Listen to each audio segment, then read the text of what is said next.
मेरे प्रिय बच्चे, कैसे हो तुम? मैं तुम्हारी जननी, तुम्हारी शक्ति, तुम्हारी माता, वो आदि शक्ति, वो महाकाली, जो समय और ब्रह्मांड की धड़कनों को भी नियंत्रित करती है। आज मैं तुम्हारे सम्मुख उपस्थित हूँ, एक ऐसे संदेश के साथ, जिसे शब्दों में पिरोना कठिन है।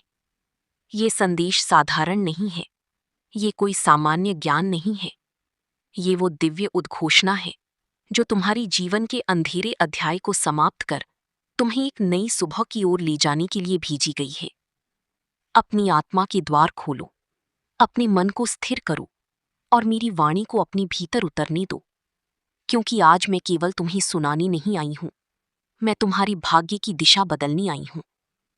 लंबे समय से तुम्हारी आत्मा एक ऐसी बोझ को ढो रही थी, जिसकी वजह से तुम्हारा जीवन मानो कोहरे से घिरा हुआ था।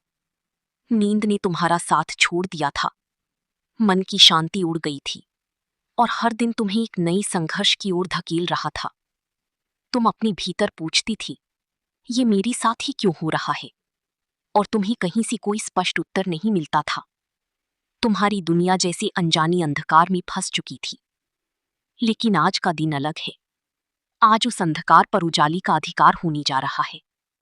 जैसे घने बादलों को चीरकर पहली किरण धरती को स्पर्श करती है, वैसे ही तुम्हारी जीवन का पर्दा उठने वाला है। अब वे रहस्य जो इतने दिनों से तुम्हारी जीवन को उलझा रही थी, परत दर परत खुलने लगेंगी। मेरी बच्ची, ध्यान से सुनो।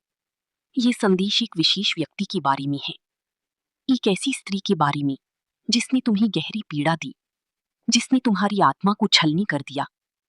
वो स्त्री जो स्वयं को चालाक समझती थी, जो मानती थी कि वो सबको अपने इशारों पर नचा सकती है।